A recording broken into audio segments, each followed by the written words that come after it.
অন্যের মেয়ের চোখের জল ফেলে নিজের মেয়ের সুখ চাইছো? এটা কি আদৌ সম্ভব? কোনোদিনও না। কিছু কিছু শ্বশুররা আছে ছেলের বউকে জ্ঞান দেয়, বৌমা এইভাবে চলো, এইভাবে চলো, এইভাবে থাকো, শ্বশুর শাশুড়ির যত্ন করো।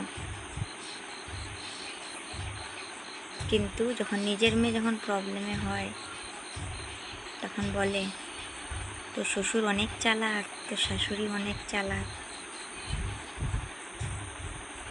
এটা কি বাস্তব? এটা কখনো সম্ভব না। যদি ছেলের বউকে আপন করো, আদর স্নেহ দাও, তাহলে নিজের মেয়েও সুখী হয়। অন্যের মেয়ের চোখের জলের অনেক দাম। সে যখন কাঁদে তখন সেই কাঁদাটা সেটা গিয়ে তোমার মেয়ের গায়েই লাগবে,